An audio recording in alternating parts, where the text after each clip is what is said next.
नमस्ते, आप सभी का स्वागत है मेरे इस चैनल में चिराग एस्ट्रोलॉजी। और हम मकर लग्न और राशि के लिए बात करेंगे।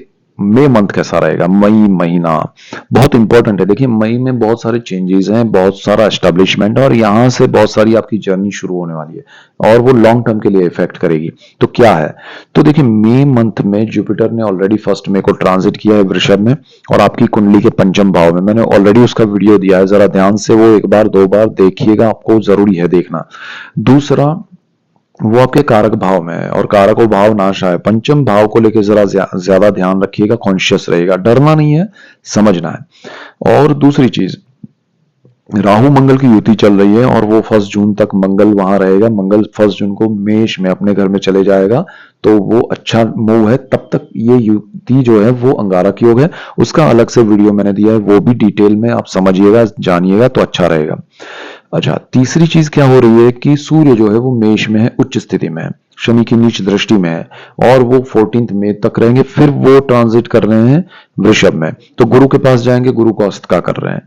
तो सूर्य का पावर बढ़ेगा, गुरु का कम होगा, तो उसका क्या इफेक्ट होगा। तो मई मंथ इज वेरी इंपॉर्टेंट। और शुक्र भी मई मंथ में ही 19 मई को ट्रांजिट करके अपने वृषभ में गुरु के पास ही आ रहा है। मंथ एंड में आपका बुध जो है वो भी आ रहा है। तो यहां पर सारी सिचुएशन ये है, शनि जो है वो आपके लग्नेश है, कुंडली के मालिक है और सेकंड हाउस में आपके कुंभ में बैठे हैं। तो केतु जो है वो आपके भाग्य में है। सो भाग्य में देखिए, राहु केतु का भी मैंने अलग से बहुत पहले ट्रांजिट का वीडियो दिया है, गुरु का दिया है, राहु मंगल का दिया है। ये सारा आप समझिए, वापस देखिए और चीजों को सिंक्रोनाइज करके देखने की कोशिश कीजिए, तो आपको लाभ होगा। यहां पर केतु भाग्य में अच्छा है तो वो कोई टेंशन नहीं है। अब गुरु की भी दृष्टि है भाग्य भुवन पे, तो और अच्छा है। भाग्य से आपको सपोर्ट मिलेगा, भाग्य का लाभ मिलेगा। तो जो चीजें आपके लिए नेगेटिव हो रही थी उसमें भाग्य से बहुत अचानक से आपके संचित कर्म है वो यहां पर जागृत होंगे, आपको सपोर्ट करेंगे। दूसरा, आपका जो गुरु है वो पंचम भाव में है, संतान भाव है, प्रेम का, विद्या का, संतान का और स्टॉक मार्केट है। इन सारी चीजों में संभालना है।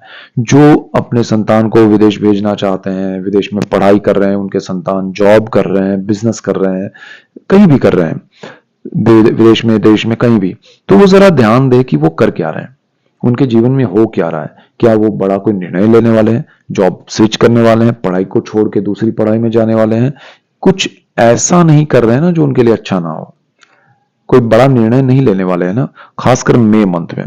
तो मई मंथ को जरा संभालिएगा।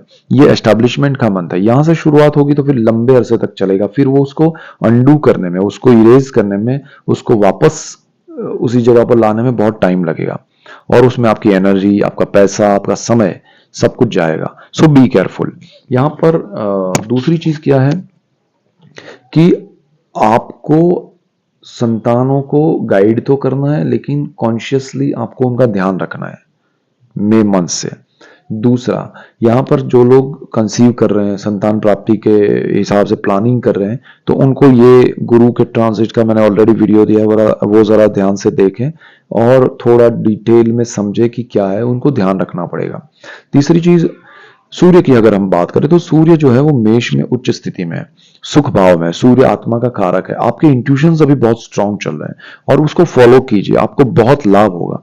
और सूर्य आपको सही दिशा दिखा रहा है। लेकिन आपको एक चीज ध्यान रखनी है कि कर्मस्थान को लेके सूर्य की एक दृष्टि कर्मस्थान पे है, जो तुला राशि है, सूर्य की नीच दृष्टि है और वो दृष्टि आपके कर्मस्थान को डिस्ट्रॉय कर रही है। तो कर्मस्थान को लेके अगर आप कोई बड़ा निर्णय ले रहे हैं, आपके जॉब को स्विच करके या बिजनेस में कुछ नया इन्वेस्टमेंट करके या बिजनेस छोड़ के जॉब में जाना या जॉब छोड़ के बिजनेस में जाना, एक स्थान से दूसरे स्थान में जाना, कुछ मत कीजिए।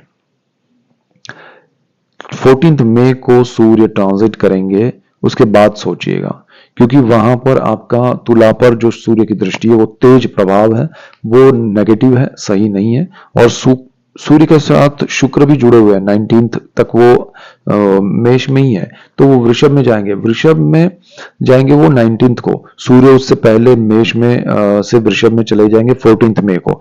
तो वहां युति हो रही है वो नेगेटिव नहीं है, यहां जो हो रही है उसमें जरा ध्यान दीजिएगा, क्योंकि नीच दृष्टि है और उस स्थान का मालिक भी सूर्य के कंट्रोल में है, शुक्र।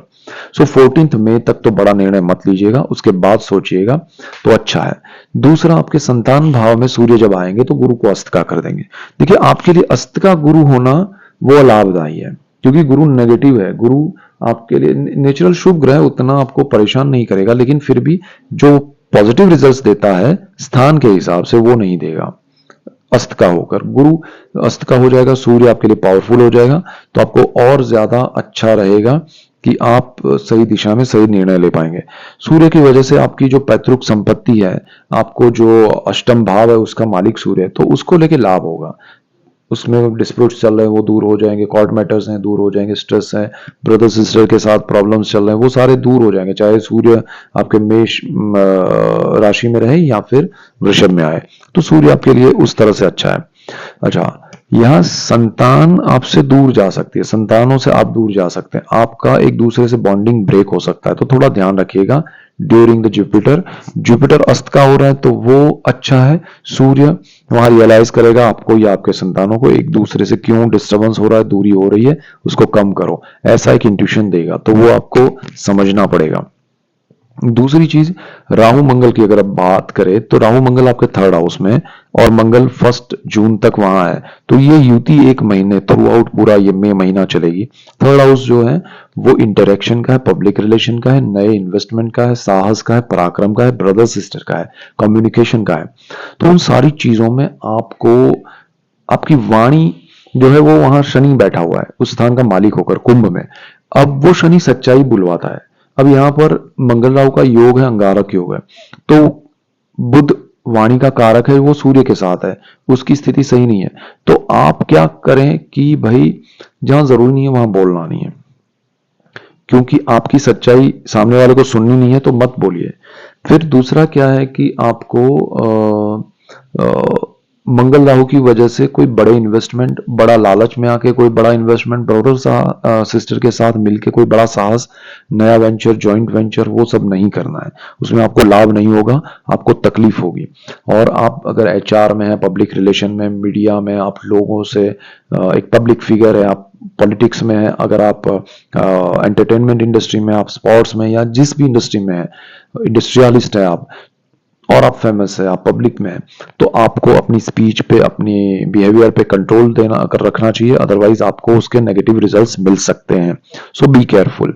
तो यहाँ ओवरऑल आपके लिए स्थिति जो है वो आपको ये बता रही है कि भाई नए साहस नहीं करने हैं, ब्रदर सिस्टर के साथ बिल्कुल नहीं करना है, पार्टनरशिप में थोड़ा हो सके उतना एक कम करना है।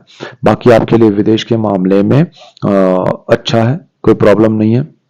गुरु की दृष्टियों के हिसाब से भाग्य आपका, इन सारी प्रॉब्लम्स में अगर आपके रास्ते खुलते जाएंगे, आपको सपोर्ट मिलता जाएगा, तो वो भाग्य का होगा, and that is because of Jupiter and Ketu both.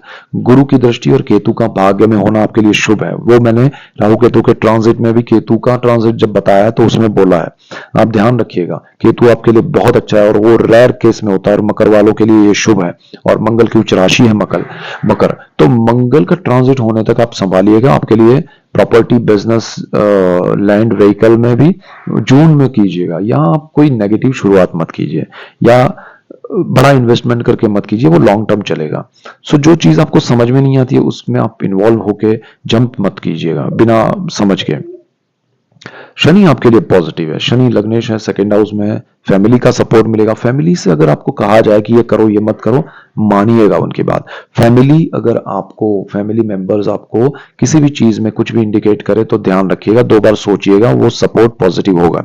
So family का सपोर्ट, फैमिली से लाभ, धन लाभ, लॉन्ग टर्म के इन्वेस्टमेंट कर दीजिए। ये समय में लॉन्ग टर्म के किए हुए इन्वेस्टमेंट आपको बहुत लाभ देंगे और वही काम आएंगे लाइफ में।